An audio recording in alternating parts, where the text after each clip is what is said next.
സുരേഷ് ഗോപിക്ക് കേരള ഹൈക്കോടതി ജാമ്യം അനുവദിച്ചു. ഈ സംഭവം നമുക്കറിയാം, ഒക്ടോബർ 17-നുണ്ടായ ഒരു സംഭവമാണ്. അതിനകത്തൊരു കോഗ്നിസൻസ് ഇല്ല എന്ന് തന്നെയാണ് എൻ്റെ വ്യക്തമായ അഭിപ്രായം. അദ്ദേഹം അവിടെ പത്രക്കാർ 10-20 പേരുടെ മുമ്പിൽ വെച്ച് അവിടെ ഒരു പ്രസ് കോൺഫറൻസിൽ സമയത്ത് അദ്ദേഹത്തിന് പിടിക്കാത്ത, അല്ലെങ്കിൽ അദ്ദേഹത്തിന് അല്പം അരിശം ഉണ്ടാക്കാവുന്ന ഒരു ചോദ്യം ഒരു പത്രപ്രവർത്തകർ ചോദിച്ചു.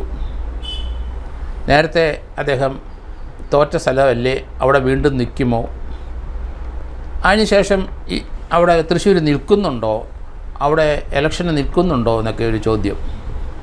അതൊരു ഇറിറ്റേറ്റിംഗ് ചോദ്യമാണ്. സ്വാഭാവികമായിട്ട് നമുക്ക് ചിലപ്പോൾ അരിശം വരാം, ചിലപ്പം ദേഷ്യം വരാം, അതിനോട് ചിലപ്പം അങ്ങനെയാണ്. ആ കുട്ടി ആദ്യത്തെ ചോദ്യം പറഞ്ഞപ്പം തോളത്ത് പിടിച്ചുകൊണ്ട് തള്ളി, വീണ്ടും അതേ രീതിയിൽ ചോദ്യം ഒന്നുകൂടെ തള്ളി. അതിനകത്തൊരു ഒഫൻസ് ഉണ്ടെന്ന് ഞാൻ കരുതുന്നില്ല. പക്ഷേ 354A ആണ് പോലീസ് അതിനകത്ത് ഇട്ടത്. പോലീസ് ഒരു കേസ് കോഗ്നിസബിൾ ഒഫൻസ് അല്ലെങ്കിൽ പോലീസിന് എടുക്കാവുന്ന കുറ്റം ഉണ്ടെങ്കിൽ മാത്രമേ എടുക്കാവുള്ളൂ, അല്ലെ വിട്ടുകളയണം. ഒരു പത്രപ്രവർത്തകയാണ്, അവർക്ക് എന്തെങ്കിലും രാഷ്ട്രീയ ബാക്ക്ഗ്രൗണ്ടോ ഒന്നും നമുക്കറിയില്ല. അവരൊരു ലേഡിയാണെന്ന് വിചാരിച്ചിട്ട് അതിനകത്തൊരു കോഗ്നിസൻസ് ഉണ്ടെങ്കിലേ എടുക്കാൻ പാടുള്ളൂ. പക്ഷേ പോലീസ് അങ്ങനല്ല നടക്കാവ് പോലീസ് പ്രതികരിച്ചത്. അവർ കേസ് രജിസ്റ്റർ ചെയ്തു. 354A അനുസരിച്ച് അതിനകത്ത് 1, 2, 3, 4 സബ് പോയിൻ്റ് ഉണ്ട്. അതൊന്നും നിലനിൽക്കത്തില്ല. ഒരാളുടെ ദേഹത്ത് പുരുഷനായാലും സ്ത്രീയായാലും തോളത്ത് തള്ളി അദ്ദേഹത്തിന് അനിഷ്ടകരമായ ഒരു ചോദ്യം ചോദിച്ചപ്പം സ്വാഭാവികം മനുഷ്യപ്രകൃതമാണ്. അത് നിൻ്റെ വേല കയ്യിലിരിക്കട്ടെ എന്നുള്ള രീതിയിലൊരു പുഷാണത്. അതിനകത്തൊരു ഒഫൻസില്ല, അതൊരു ഹ്യൂമൻ ബിഹേവിയറാണ്. പക്ഷേ അതിന് പോലീസ് കേസെടുത്തിരിക്കുന്നു. പക്ഷേ അദ്ദേഹത്തിനെ ചോദ്യം ചെയ്തു, പോലീസ് സ്റ്റേഷനിൽ വിളിച്ചു വരുത്തി ചോദ്യം ചെയ്ത് വിട്ടയച്ചു, അറസ്റ്റ് ചെയ്തില്ല. അതിനകത്തൊരു കോഗ്നിസൻസ് ഇല്ല എന്ന് പോലീസിനറിയാം, പക്ഷേ അറസ്റ്റ് ചെയ്യാതെ വിട്ടു. അതിനുശേഷം കുറ്റചാർജ് കൊടുത്തു. അതിനകത്ത് 354A പകരം 354 ഇട്ടു.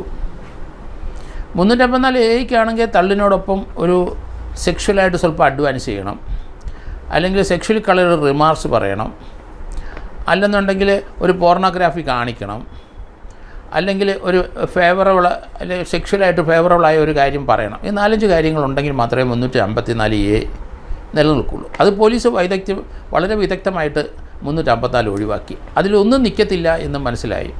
പിന്നീട് 354 ഇട്ടു. അതിനകത്ത് അതൊരു ഫിസിക്കൽ അസോൾട്ട്. അപ്പോൾ അതാണ് ഉദ്ദേശിച്ച് മോശമായ ഒരു പെരുമാറ്റം 354 അതിവിടെ നിലനിൽക്കത്തില്ല. ഇതൊന്നും നിലനിൽക്കത്തില്ല. അതുകൊണ്ട് ഹൈക്കോടതി അത് സൂക്ഷ്മമായി പരിശോധിച്ചിരിക്കുന്നു. അദ്ദേഹത്തിന് ജാമ്യം കൊടുക്കും, അറസ്റ്റ് ചെയ്തെങ്കിലും ജാമ്യത്തിൽ വിടണം എന്നാണ് ഹൈക്കോടതി പറഞ്ഞിരിക്കുന്നത്. പക്ഷേ അതിനകത്ത് ഗവൺമെൻറ്റിൻ്റെ നിലപാട് ചോദിച്ചിരുന്നു. എന്താണ് ഈ കാര്യത്തിൽ ഗവൺമെൻറ് അല്ലെങ്കിൽ ആഭ്യന്തര വകുപ്പിൻ്റെ നിലപാട് എന്താണ്? കാരണം ഇതിനകത്തൊരു കോഗ്നിസൻസ് നിൽക്കില്ല എന്ന് ഹൈക്കോടതിക്ക് ബോധ്യമായെന്ന് എനിക്ക് തോന്നുന്നു.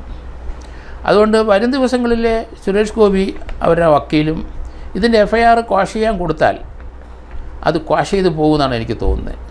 അദ്ദേഹത്തിൻ്റെ മോളുടെ വിവാഹമാണ് അതൊരു ഗ്രൗണ്ട് അദ്ദേഹം പറഞ്ഞിരുന്നു ഈ 17-ാം തീയതി. അതിനകത്ത് ഇപ്പം പ്രൈം മിനിസ്റ്റർ വരുന്നു എന്നാണ് കേൾക്കുന്നത്. ആ വിവാഹത്തിൽ പങ്കെടുക്കാൻ ഇന്ത്യൻ പ്രധാനമന്ത്രി വരുന്നു, തൃശ്ശൂർ വീണ്ടും വരുന്നു. അപ്പോൾ ഈ ഒരു മാസം തനിക്ക് ഈ കേസിൻ്റെ പിന്നാലെ പോകാൻ കഴിയില്ല. അതുകൊണ്ട് മുൻകൂർ ജാമ്യം തരണം, പോലീസ് അറസ്റ്റ് ചെയ്താൽ ചിലപ്പോൾ റിമാൻഡ് ചെയ്യും എന്നൊക്കെയുള്ള രീതിയിലാണ് ഹൈക്കോടതി മൂവ് ചെയ്തത്.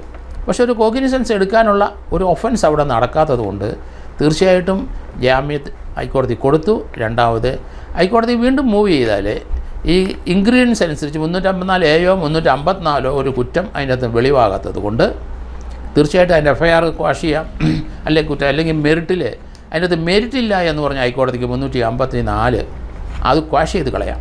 2 വിധത്തിൽ നടക്കാം. FIR ക്വാഷ് ചെയ്യണമെന്ന് നിർബന്ധമില്ല, കുറ്റചാർജ് നിലനിൽക്കുന്നതല്ല. അതുകൊണ്ട് ലോൺ മെറിറ്റിൽ അത് ക്വാഷ് ചെയ്ത് കളയുന്നതായിരിക്കും നല്ലത്. വരും ദിവസങ്ങളിൽ ഇതേപ്പറ്റിയുള്ള കൂടുതൽ വിവരങ്ങൾ നമുക്കറിയാൻ പറ്റും എന്ന് ഞാൻ കരുതുന്നു.